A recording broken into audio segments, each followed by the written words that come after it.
Bismillahirrahmanirrahim. Assalamualaikum warahmatullahi wabarakatuh. Innal hamdalillah, salatan wa salaman ala Rasulillah. Asyhadu an la ilaha illallah wahdahu la syarikalah wa asyhadu anna Muhammadan abduhu wa rasuluhu la nabiyya ba'dah. Allahumma salli ala sayyidina Muhammad wa ala alihi wa ashabihi wa mawalah, amma ba'du. Ketua, seluruh orang tua kami, seluruh pengurus, ibu dan bapa, ayah bunda, sidang jamaah subuh rahimakumullah, insyaallah seluruhnya senantiasa dimuliakan Allah subhanahu wa ta'ala. Amin ya rabbal alamin. Tiada kata yang paling baik kita ucapkan di pagi hari selain memperbanyak kalimat Alhamdulillahi Rabbil Alamin. Pagi ini masih hidup, masih sehat, masih diberikan kesempatan, masih diberikan kemanisan dan kelezatan iman dan Islam, hingga dapat melangkahkan kaki, mengayunkan tangan ke rumah Allah ini. Mudah-mudahan nikmat yang Allah berikan ini, ibu dan bapa, membuat kita makin pandai bersyukur kepada Allah subhanahu wa ta'ala. Amin ya rabbal alamin. Salawat dan salam buat yang mulia asyraful anbiya sayyidul mursalin Nabi Muhammad sallallahu alaihi wasallam. Kita ucapkan kalimat Allahumma salli ala sayyidina Muhammad wa ala ali sayyidina Muhammad. Assalamu alayka ya Rasulullah, assalamu alayka ya Habiballah. Mudah-mudahan kita satu di antara umat beliau yang mendapatkan syafaatnya di yaumil mahsyar nanti. Amin ya rabbal alamin. Ibu dan bapa, ayah bunda rahimakumullah, ketika seseorang mengucapkan dua kalimat syahadat, asyhadu an la ilaha illallah wa asyhadu anna Muhammadar Rasulullah, maka jadilah dia seorang muslim. Ketika dia mengucapkan dan meyakini bahwasanya tiada Tuhan selain Allah yang patut disembah, diibadati kecuali hanya Allah, dan dia meyakini, mengimani pula bahwasanya Nabi Muhammad adalah pesuruh Allah, selain sebagai seorang muslim tentu dia adalah seorang mukmin. Apakah dia masuk syurga, Pak Ustaz? Seluruh kaum muslimin, seluruh orang-orang beriman dipastikan masuk syurga. Bedanya ibu dan bapa rahimakumullah, ada yang sebahagian masuk syurganya langsung, ada pula yang masuk syurganya transit. Mudah-mudahan yang hadir di Masjid Al-Munawwarah ini yang masuk syurganya langsung semua. Amin ya rabbal alamin. Ibu dan bapa, ayah bunda rahimakumullah, namun kalau dinaikkan kriterianya, kapan seseorang dikatakan mukmin sebenar-benarnya beriman, mukmin yang sebenar-benarnya mukmin, diuraikan oleh Allah Ta'ala dalam surah Al-Anfal 2-4.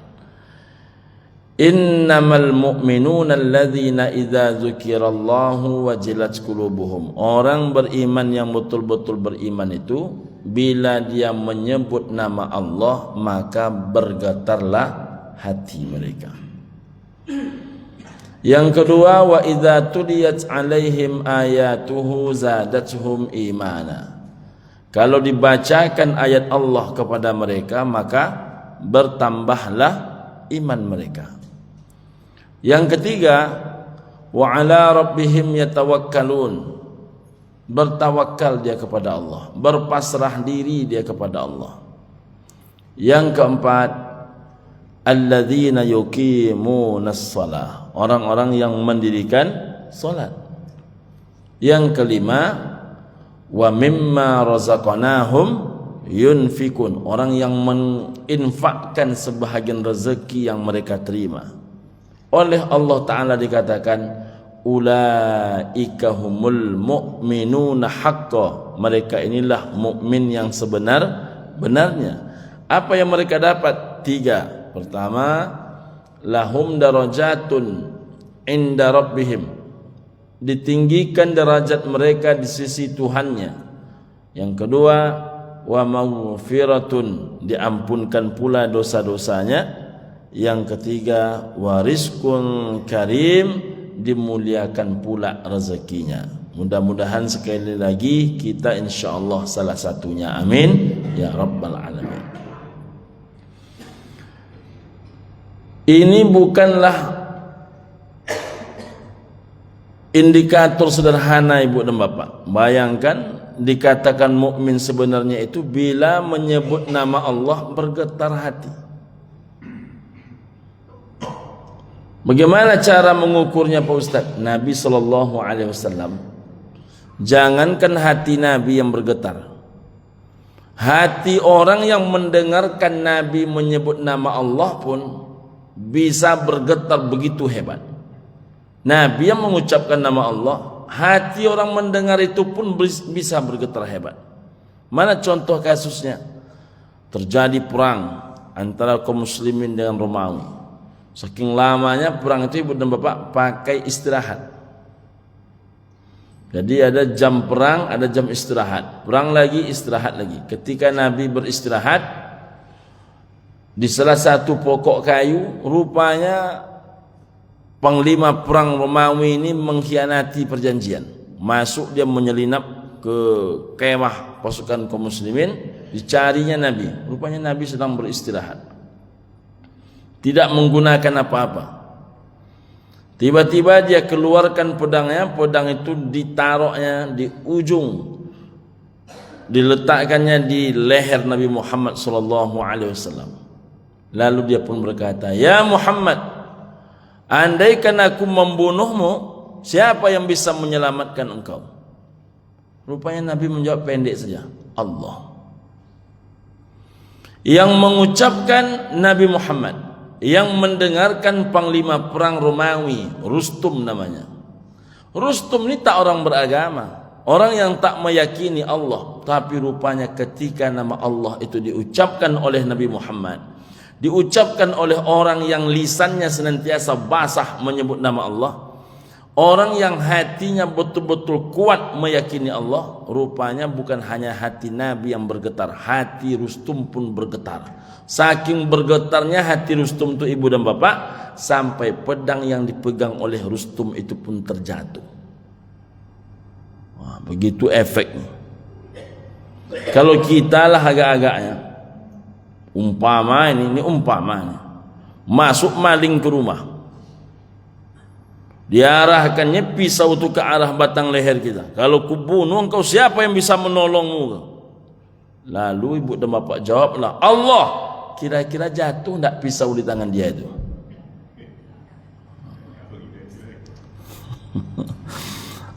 Ibu dan bapak rahimakumullah, mengapa pedang di tangan panglima perang Romawi bisa jatuh? Karena lisan yang menyebut nama Allah itu adalah orang yang paling kuat meyakini Allah Subhanahu wa ta'ala. Ibu dan bapak rahimakumullah, jadi orang-orang beriman tuh saking dia yakinnya dengan Allah Ta'ala, sedikit pun prasangkanya yang buruk-buruk kepada Allah Ta'ala. Seluruh prasangka dia hanya prasangka baik kepada Allah. Meletakkan itu aja payah tuh Pak. Meletakkan segala prasangka kepada Allah hanya prasangka yang baik. Allah hanya memberikan yang terbaik. Allah hanya memberikan yang baik. Allah takkan pernah memberikan yang lumayan. Allah pasti memilihkan takdir terbaik. Kalau sudah sampai manusia ke tingkat itu ibu dan bapak rahimakumullah, itu menunjukkan hati itu sudah betul-betul terduduk dengan baik nama Allah Subhanahu wa ta'ala itu. Yang kedua ibu dan bapak, orang beriman betul-betul beriman itu bila dibacakan ayat Allah bertambah iman. Dibacakan ayat Allah kepada dia bertambah iman. Apalagi ayat-ayat Allah yang memang sifatnya menyebutkan sesuatu yang dengan terang benderang, terang seterang-terangnya, tanpa menggunakan bahasa kiasan. Dan biasanya ibu dan bapak, apapun yang menyangkut mengeluarkan uang atau membagi duit, Allah Ta'ala menyebutkan serinci-rincinya. Mana contohnya Pak Ustaz? Zakat. Zakat itu saking rincinya Pak, orang yang mengambil jelas namanya. Orang yang mengambil zakat itu jelas namanya amil. Tidak boleh orang menunjuk dirinya menjadi amil, apatah lagi orang menunjuk orang lain menjadi amil. Tak boleh. Jadi untuk menjadi amil saja tak boleh sembarangan orang. Di zaman Nabi, Nabi langsung yang menunjuk siapa amil tu. Jadi amil ni bukan main tunjuk-tunjuk saja. Agama amil nanti kan. Di zaman Nabi yang menjadi amil itu orang paling terpercaya oleh Nabi. Nama orang itu salah satunya adalah Abizar, atau Nabi menyebutnya ya Abadar, hai Abizar, pergi engkau ke Yaman. Diperintahkan ya. Jadi amil itu bukan menunggu tapi mendatangi. Itu baru syarat awal tu ketua. Ya Abazar, pergi engkau ke Yaman.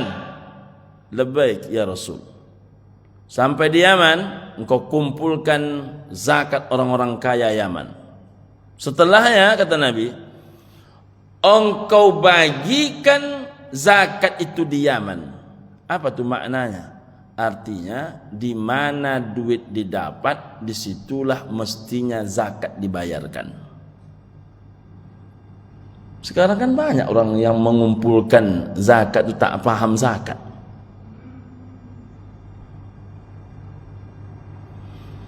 Yang mengumpulkan amil namanya. Berapa jumlah yang patut dikumpulkan bila mencapai minimal 85 gram emas?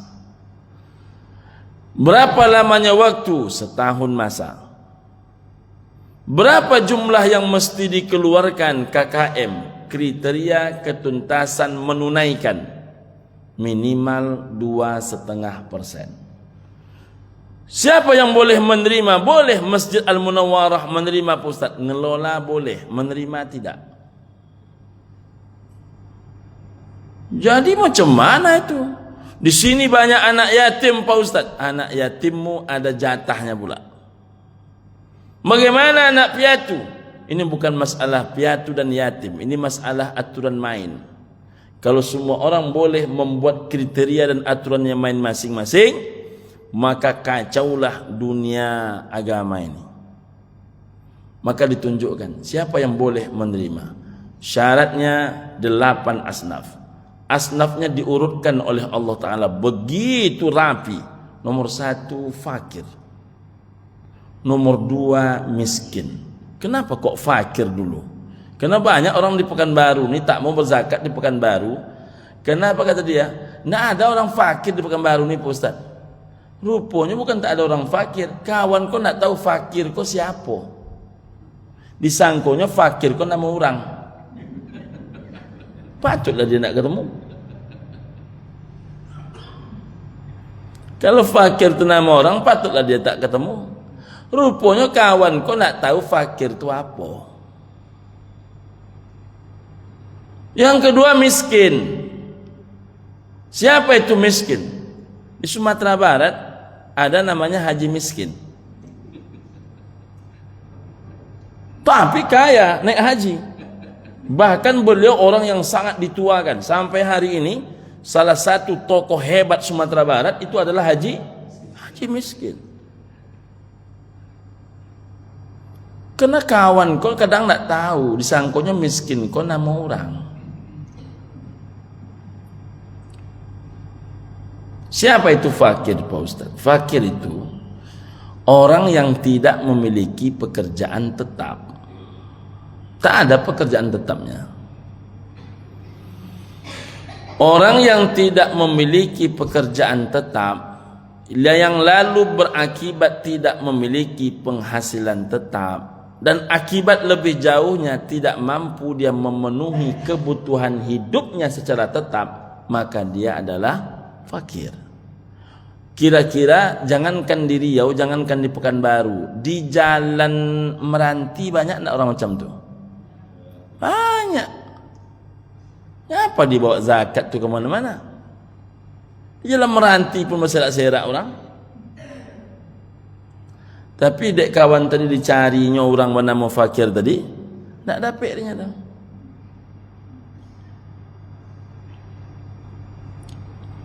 Kalau miskin siapa Pak Ustaz? Miskin itu sederhana definisinya adalah orang yang memiliki pekerjaan tetap.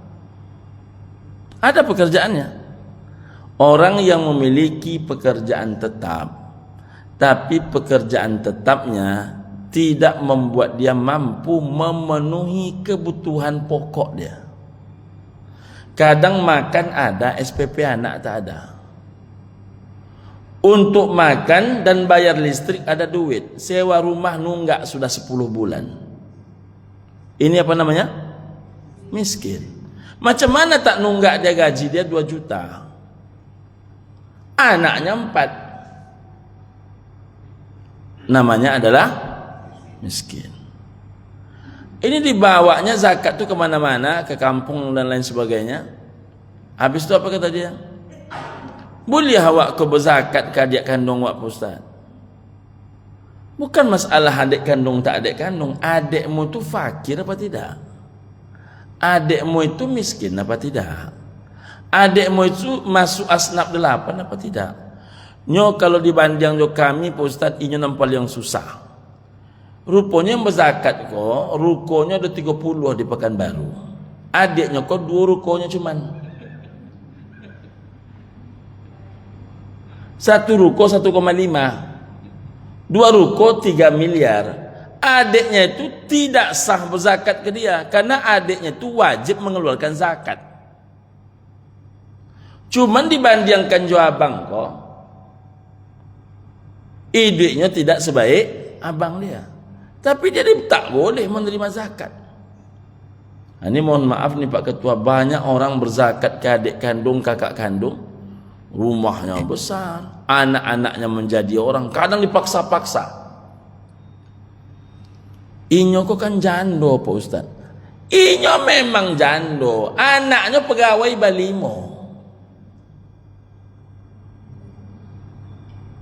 Yang jando anaknya pegawai Balimo. Kecuali kalau inyo jando, anaknya pegawai Balimo, malin kundang seluruhnya. Itu beda bab. Banyak orang memaksa-maksakan, takut dia uang minta kemana-mana, padahal sebetulnya itu bukan hak dia, tapi hak orang yang boleh menerimanya. Ibu dan bapak, apatah lagi kalau menyangkut harta warisan. Wah, ini lebih sensitif nih Pak Ketua, ibu dan bapak. Kalau dibacakan ayat Allah bertambah iman. Mana contoh ayat Allah yang mengatur pembagian harta warisan?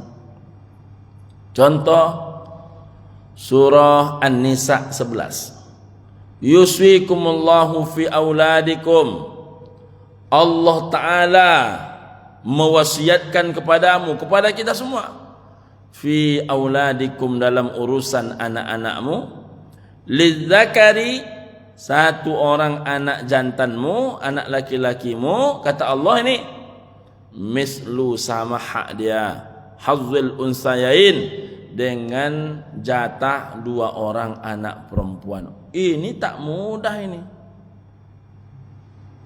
Macam mana cara membaginya tu kalau kita punya kecenderungan hati? Kenapa anda Allah Ta'ala percayakan saya kepada kita membaginya Pak Ustaz? Tak percaya Allah kita membaginya. Macam mana kita ni bisa membagi? Saya selalu contohkan ke ibu dan bapak. Seorang bapak kalau ngaji, selalu dia ini membawa anak kecil. Anak kecilnya 2. Ayahnya mulai mengaji, anaknya mulai melasak. Jadi dari dulu yang namanya anak itu melasak. Jadi kalau ada anak kecil datang ke Masjid Al-Munawwarah, jangan marah-marah. Dia melasak dia Pak Ustaz. Kalau anak tu melasak, itu petanda dia anak-anak. Yang bahaya tu ibunya melasak.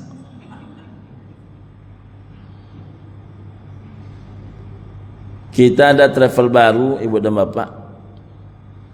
Jadi di travel ini, alhamdulillah banyak tim-tim syiar ni datang bawa anak ramai-ramai. Yang namanya anak-anak melompat-lompat sana, melompat sini. Lalu ada yang menyampaikan kepada saya, Bi, kalau dapat dihimbaulah tak usah bawa anak. Saya bilang, kalau anak ni tak boleh datang, lalu besok macam mana kita mengajarkan kepada anak ni, begini rupanya tawaf, begini rupanya sa'i. Jadi biarkan, tapi pintu kacau muka tu tangga di baiknya, Bi. Namanya anak-anak. Cuman beda orang tua kini je orang tua dulu. Orang tua dulu kalau bawa anak ini mengawasi anak. Tapi banyak orang tua kini membawa anak, anaknya tak diawasi. Itu banyak juga kini. Tapi sebetulnya anak-anak itu tidak boleh dibatasi. Bahkan kata Sayyid Muhammad Abduh, bila masjidmu ramai suara anak-anak, itu tanda 40 tahun ke depan masjidmu penuh. Kalau masjid itu penuh, tak ada suara, masjidnya penuh, tak ada suara, itu 40 tahun ke depan masjidmu mati. Kenapa demikian? Sebelah kanan kau lah meleleh yemato surat sunat taubat, umur 76. Sebelah kiri kau lah berzikir menangis jo, umurlah 68, lah mati pula badan separuh. Tapi suara anak-anak tak ada. Maka yang salah satu paling berat itu ibu dan bapak rahimakumullah, menghadirkan anak-anak, menghadirkan para remaja datang ke masjid. Maka bawalah mereka ke masjid. Sama dengan bapak ni, asal dia mengaji dibawanya anaknya. Dia mengaji, anaknya melasak. Anak ni berlari-lari. Tiba-tiba si bungsu duduk di samping ayahnya. Menengok anak bungsunya duduk di samping ayahnya, oleh ayahnya diambil, diletakkan di atas pangkuan dia, di paha dia. Tapi tak lama anak ni duduk, tegak pula dia, berlari pula dia balik. Dikejar oleh abangnya. Abangnya pula capek. Duduk abangnya di samping ayahnya. Rupanya tidak ditarik oleh ayahnya ke atas pahanya. Nampak oleh Nabi. Ditanya oleh Nabi, apakah dua-dua anak ni, anak-anak kecil ni anak-anakmu? Anak-anakku ya Rasul. Apa kata Nabi? Kalau begitu berlaku adillah engkau di antara anak-anakmu. Jadi rupanya berbeda tempat duduk saja anak tu dikatakan Nabi tak adil.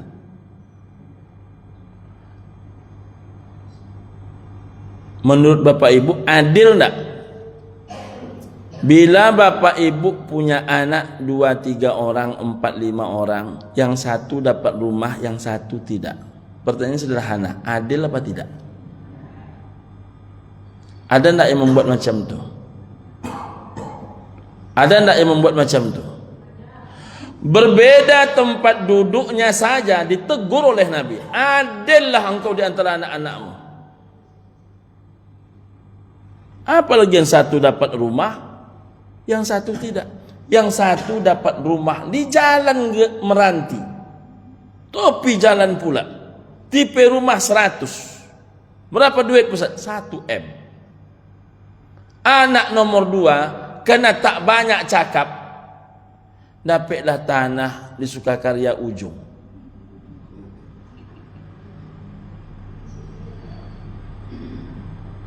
Sedangkan anak ketiga si bungsu minta segala-galanya, dibuatkan dia ruko di Jalan Arengka. Takkan kemana 1,5 M, 1,8 M. Selain dia dapat itu, tanah dekat kakaknya di Sukakarya dia dapat juga. Bahkan tanahnya lebih luas, lebih dekat pula ke arah Jalan HR Subrantas. Itu macam mana besok orang tuanya mempertanggungjawabkan di hadapan Allah itu?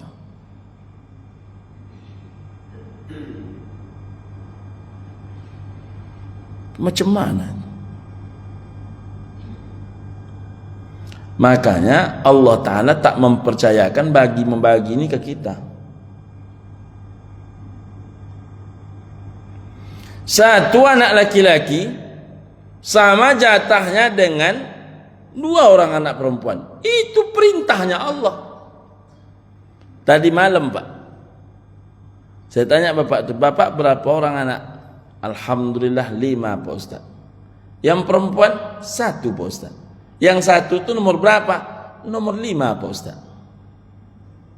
Atau bayang tuh, anak pertama laki-laki, anak kedua laki-laki, ketiga laki-laki, keempat laki-laki, yang kelima hampir putus asa dia dapat anak perempuan. Kira-kira hatinya kemana? Terus disuruh dia membagi, disuruh orang punya kecenderungan hati itu membagi. Macam mana cara berbagi bisa adil sementara hati ini punya kecenderungan? Kita tidak sarannya menyebut kebiasaan. Orang Minang cenderung kepada anak laki-laki itu anak perempuan. Bagaimana dia membagi?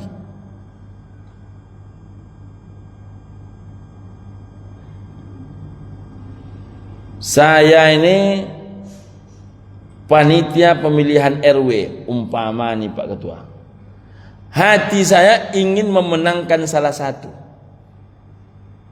Boleh saya menjadi hakim tuh?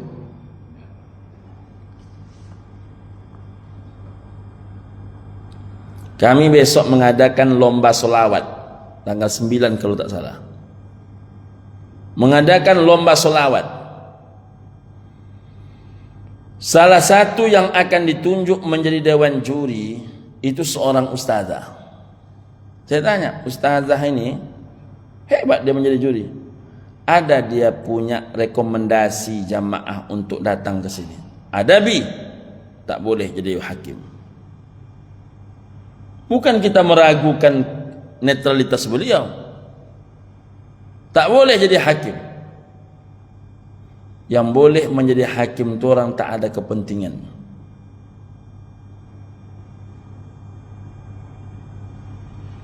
Sekarang ibu dan bapak, tukang bagi pun dapat bagian. Itu masalahnya. Maka jangan heran kadang-kadang tukang bagi lebih banyak. Lebih banyak pula tukang bagi itu dapat daripada orang lain yang dibagi dia. Apa takkan menyumpah adik dia? Kami dulu membagi harta warisan itu Pak Dokter, Pak Ketua, ayah bunda. Wafat mak, kalau saya tak salah tak lebih 17 menit. Hari ke-7 kami bagilah harta mak. Tak lebih 17 menit. Kenapa sebentar Pak Ustadz? Kena tukang bagi nak ngambil bagian. Jadi rupanya kalau tukang bagi nak ngambil bagian, nak membagi. Yang kacaunya tukang bagi itu nak dapat banyak. Setahun kemudian wafat ayah. Ayah punyalah rumah 2, satu di kampung, satu di kota. Punya tanah, alhamdulillah ada beberapa tempat. Bahkan ada tanah yang lumayan luas. Belum lagi dalam bentuk emas dan uang. Kami bagi hari ke-40. Lebih kurang setengah jam selesai membagi. Kok cepat dia Pak Ustaz? Karena sekali lagi tukang bagi nak mengambil bagian. Sekarang persoalannya tukang bagi itulah yang menjadi persoalan.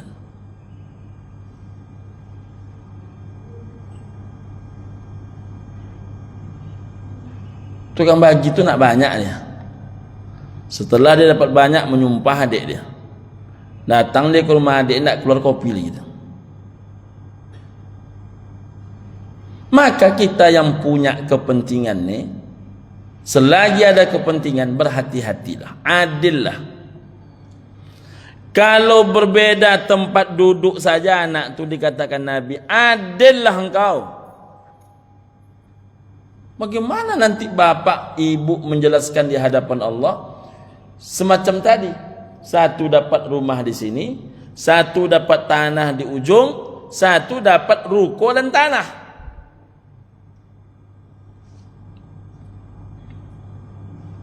Anaknya 4, Pak Ketua.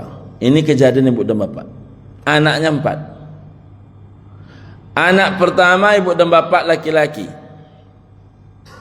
Anak kedua laki-laki. Anak ketiga laki-laki. Anak keempat perempuan. Yang laki-laki kaya, laki-laki kedua kaya, laki-laki ketiga berduit, yang perempuan tak berduit. Ibu ni tak ada harta banyak, dia hanya punya rumah. Kalau rumah ni dijual, dia takut nanti anak perempuannya macam mana nasibnya. Apalagi ini anak perempuan bungsu. Diakali ibu ni lah. Diakali, mengakali, tak sama dengan berakal. Kalau mengakali itu subjektif, perasaan bermain. Kalau berakal itu objektif. Berdalih dengan berdalil beda. Berdalih itu mencari-cari dalil, mencari-cari alasan seolah-olah benar. Tapi kalau berdalil, ada dalil menjadi penguat untuk melakukan kebenaran. Nah, ibu dan bapak, ayah bunda sekalian rahimakumullah, dibuat ibu inilah wasiat. Kok mati bisu amak, ayahnya sudah lama wafat. Kok mati bisu amak, maka rumah kau jangan kalian jual. Padahal rumah itu cuma satu-satunya. Macam mana tak membaginya? Macam mana tak menjualnya? Rumah kau tak boleh kalian jual. Siapapun yang menjual rumah kau, berartinya melawan wasiat amak. Jadi siapa yang punya rumah kau, mak? Yang punya rumah kau, siapapun yang susah tinggal di situ. Jaleh nak perintahnya. Jaleh nak perintahnya. Kita tengok nanti jelas nak jelasnya. Siapapun dan susah tinggal di situ. Bapak ibu yang punya wasiat macam ni, dengar ceramah ni baik-baik, supaya tahu nanti akibatnya. Siapapun yang susah tinggal di situ. Macam itu mak. Iya. Yang indak patuh ingat deh kalian. Ke bawah indak baurek, katih indak bapucuk, di tengah digiriak kumbang. Bahaya tu. Siapa yang berani menghadapi ancaman macam tu?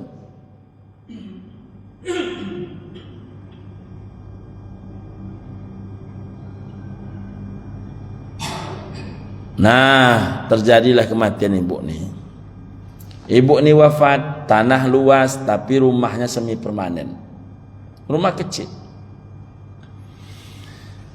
Abang ini pun kehidupannya lumayan baik, tak mempermasalahkan. Yang kedua baik, yang ketiga baik, ekonominya tak mempermasalahkan. Apalagi adiknya ini hidupnya susah, suaminya tak punya pekerjaan tetap, anaknya banyaklah pula. Setahun aman, 2 tahun aman, 3 tahun aman, 4 tahun aman, 5 tahun aman. Pertanyaannya, apakah 10 tahun aman?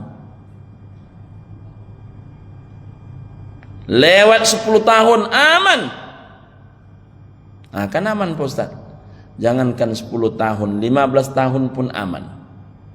20 tahun kemudian, rupanya anak-anak ibu yang tadinya kecil-kecil sekarang berlima sudah bekerja. 2 anaknya dokter, 1 anaknya polisi, 1 pegawai negeri, 1 lagi anaknya pengusaha. Kelima 5 anak ini memberi ke emak dia, memberi kepada ayah dia. Karena banyak orang pak anaknya hebat tapi tak ngasih ke ayah mak dia. Itu namanya mamaga karambie condong. Batang di awak, buah di urang. Batangnya gadang di sebelah awak, tapi buahnya ke urang. Sudahlah buahnya ke urang, buah sebelah urang tu labek pula. Yang punya batang siapa? Awak. Nah, ibu dan bapak rahimakumullah, ini tidak seluruh anaknya memberi ke orang tuanya, maka mulailah berubah hidup ibu ini. Dulu tak pernah terfikir nak mendaftar umroh, dah berangkat umroh dah. Dulu tak pernah terfikir mendaftar haji, alhamdulillah sudah pula mendaftar haji. Dulu mana terfikir nak bersedekah, sekarang sudah mulai ikut bersedekah. Perlahan-lahan hidup itu semakin baik, semakin baik, semakin baik. Suatu saat ibu dan bapak, apa kata anak-anaknya? Bu, kalau kita rombak rumah kau bak kira-kira. Alhamdulillah kalau begitu. Karena ibunya kan tak lagi dapat komplain, dirombaklah rumah tu. Dirombak rumah tu, rumah yang awalnya semi permanen jadilah permanen. Rumah yang awalnya hanya satu lantai kecil, sekarang sudah menjadi 2 lantai permanen. Lantai 1 tempat tinggal, lantai 2 adalah rumah kos, kamar-kamar kos. Aman Ustaz? Aman. Tapi saat bersamaan rupanya ketiga abang ibu ni dapat musibah. Abang yang pertama kena stroke, dicampakkan oleh bininya. Maaf, ada ndak bini yang mencampakkan laki kena penyakit? Ada apa tidak? Khusus untuk bapak-bapak. Kalau bini mencampakkan laki kena penyakit, kira-kira anak memihak ke ibunya atau memihak ke ayahnya? Bapak-bapak yang jawab. Memihak kepada mana? Tu bapak yang jawab, maka sehatlah. Saya mengingatkan itu kepada bapak, banyak kasus ketika ibunya ini pun salah, dicampakkannya ayah kandungnya, tetap anak itu lebih cenderung kepada ibunya. Makanya Pak, sehatlah, jaga kesehatan. Saya bukan menakut-nakuti bapak, jangan pula gara-gara ini bapak tidak sarapan pagi ini.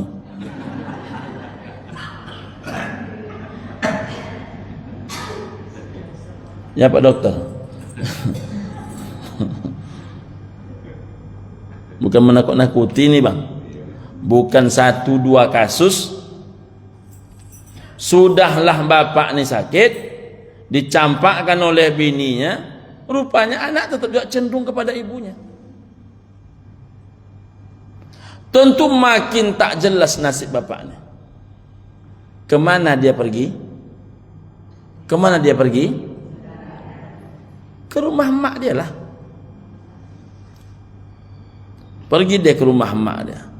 Oleh saudara bungsunya yang menjaga rumah yang sudah bagus nih, baik dia, dikasihnya kamar 1, kunci kamar 1, aman abang pertama. Rupanya bersamaan abang nomor 2, nomor 3 juga kena musibah. Abang yang kedua bangkrut, abang yang ketiga dipecat dari pekerjaan. Maka jadilah ketiga-tiganya balik ke rumah emak dia. Oleh adiknya dikasih kunci ketiga-tiganya. Jadi 3 kamar dihuni oleh 3 abang. Siapa yang menceritanya Ustaz? Yang bercerita ibu nih. Di mana kejadian? Salah satu daerah ke arah Simpang 3. Ke arah ya. Karena ini masalah kode etik jurnalistik ini tak boleh dibocorkan. Ibu dan bapak, ayah bunda, ambo aginya kunci cik-cik Ustaz, macam mana lola yang elo ambo. Tapi masalahnya Ustaz, abang kau ndak ada yang bekerja. Sehari ambo tanggung, 3 hari ambo tanggung, sepekan ambo tanggung, sebulan ambo tanggung. Masuk bulan ke-2 Ustaz, anak ambo babunyi. Apa kata anak ibu nih? Bu katanya, kami membangun rumah ini untuk ayah, untuk ibu, bukan untuk mama.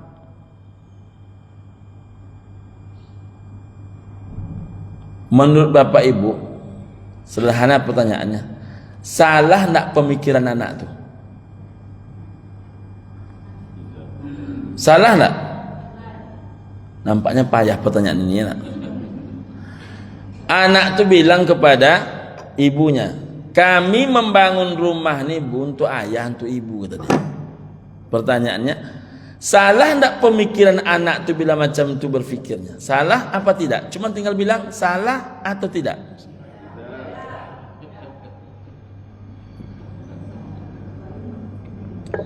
Enggak salah. Memang buktinya dia bangun rumah itu untuk ayah, untuk ibu dia.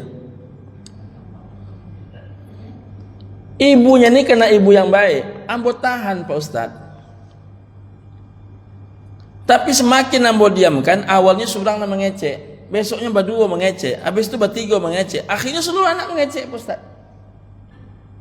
Bahkan ada anak yang mengatakan kalimatnya begini Pak Ustadz, mencari piti kok nak sanang loh bu. Padahal baru sekarang dia menghidupi ibunya. Dulu kan ibunya menghidupi dia. Mulailah si malakama tak nyenyak tidur ibu ni. Satu sisi siapa? Anak. Satu sisi abang. Kan kamano lo nan batigo ko di usia.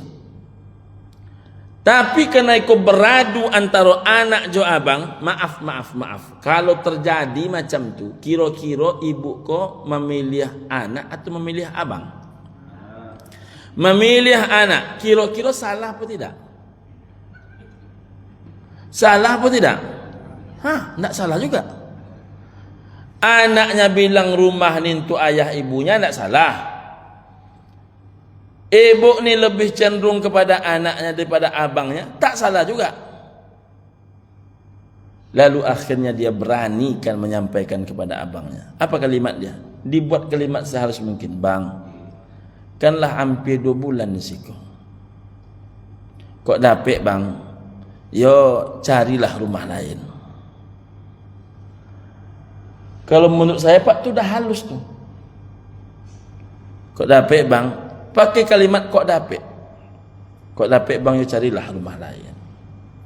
Ya bagaimana kan abang kan tahu yang membangun rumah kok kan keponakan, anak-anak tua. Tengoklah anak-anak tua mencari piti nak tahu jo hari.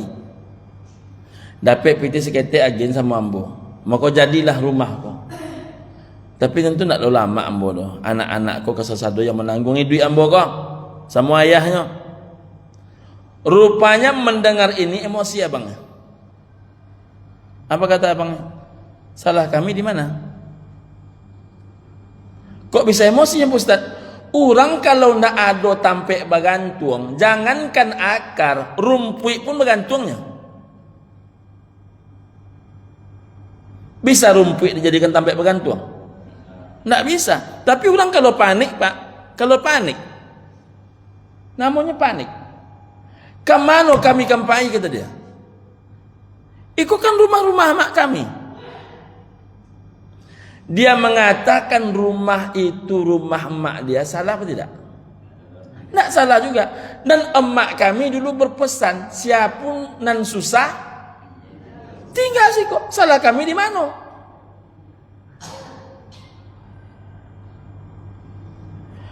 Jadi keponakan tadi mengecekkan inyo membangun rumah untuk ibu, untuk ayahnya, tidak salah. Adik kau lebih memilih anak dibandingkan abangnya, tidak salah. Abang kau tinggal di rumah amaknya karena kata amaknya siapapun dan susah tinggal di situ, tidak salah. Jadi nan salah siapa?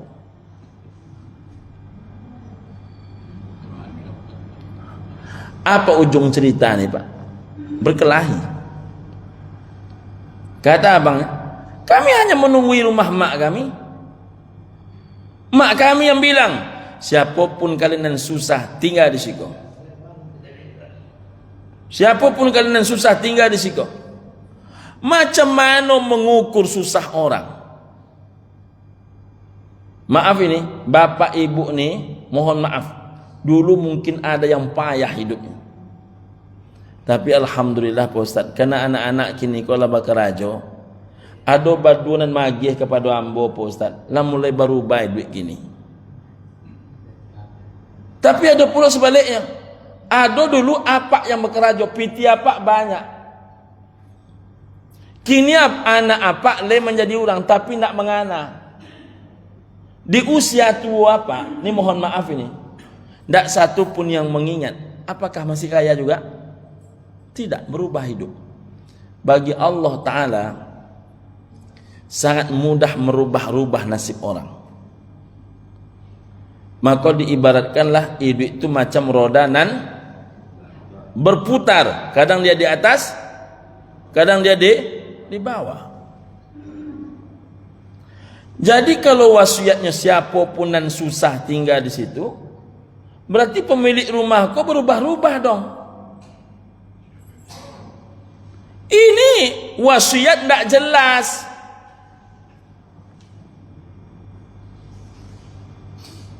Jangan-jangan wasiat kau menyebabkan pemilik rumah kau berganti macam bergantinya wali kota. Berganti wali kota, berganti pemilik rumah. Berganti wali kota, berganti pula pemilik rumah. Kau bisa macam itu, Ustaz? Karena kini nan susah nomor satu. Ini nan boleh tinggal situ. 5 tahun lagi nan susah nomor 3. Pemiliknya rumah nomor 3. Yang nomor 3 nan punya rumah kau. Rupanya setelah itu sakit nomor 5. Ini nan punya rumah tuh. Kan wasiatnya siapapun nan susah tinggal di situ.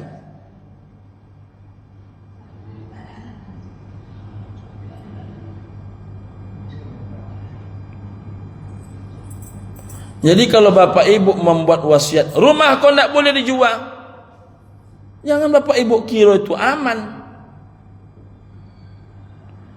Itu kalau ibarat main bola kaki, umpan lambung mencetak gol. Kalau istilah kehidupan itulah umpan lambung membuat anak berpecah balah di masa depan. Apa yang terjadi? Kami tak salah kata abangnya. Rumah-rumah mak kami. Bahkan nan susah kini kau kami. Bukankah selama kau nak menjaga rumah kau 20 tahun karena hidup kau susah. Kini hidup kau lah sanang, mestinya kami nan punya rumah kau. Kata adiknya, dari mana pula abang nan punya nak membangun rumah kau ambo?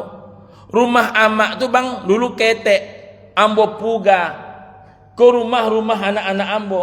Kata abang, nak menyuruh kau memuga siapa?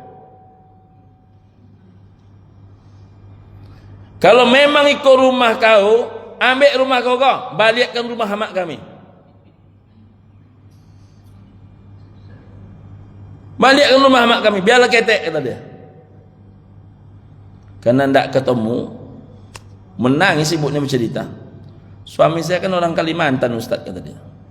Sampai hati abang itu menyampaikan, kalau memang rumah kau, angket rumah kau pindahkan ke Kalimantan, tinggalkan apa? Tanah mak kami. Jadi bapak ibu hati-hati membuat wasiat.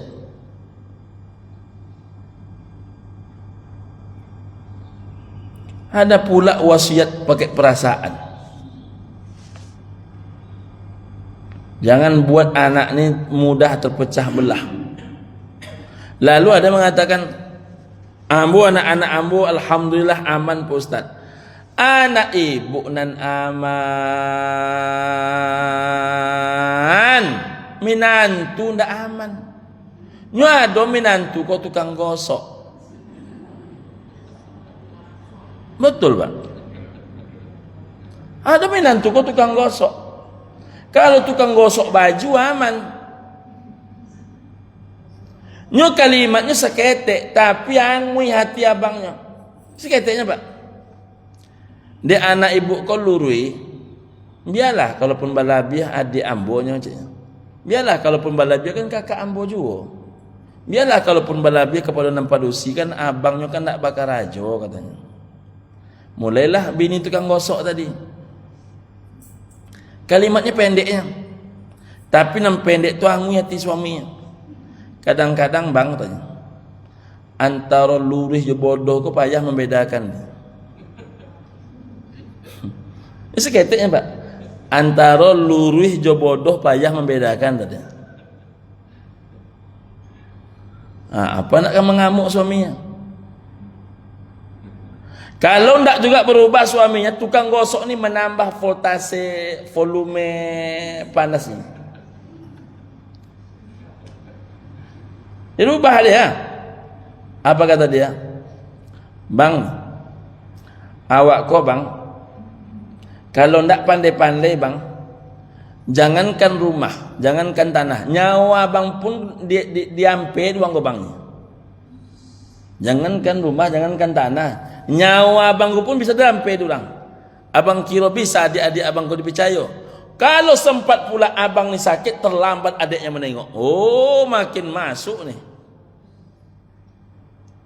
Pak RW sibuk datang, adik abang kamarnya. Kalau tukang gosok kau dapat bini, dapat laki, tamatlah dunia persilatan.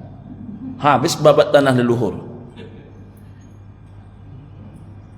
Jadi jangan berkata, ambo aman Pak Ustaz, ambo bagi macam saya Pak Ustaz. Di ibu aman, di anak aman, di menantu ndak aman. Menantu aman Pak Ustaz, cucu ndak aman. Jadi ndak usahlah masuk-masuk pembagian harta pakai perasaan ni. Bagilah sesuai dengan maunya Allah. Agar awak mati kau tanang. Kalau nengok bapak ibu ini, kita semua ni, kita ni nak lama ni Pak. Cara duduk yang oleng-oleng nampak ni. Jadi jangan kita bikin wasiat yang aneh-aneh. Itulah kaji kita pagi ini. Semoga bermanfaat. Amin ya rabbal alamin. Billahi taufiq wal hidayah wal ridha minal inayah. Subhanakallahumma rabbana bihamdika asyhadu an la ilaha illa anta wa astaghfiruka wa atubu ilaik. Assalamualaikum warahmatullahi wabarakatuh.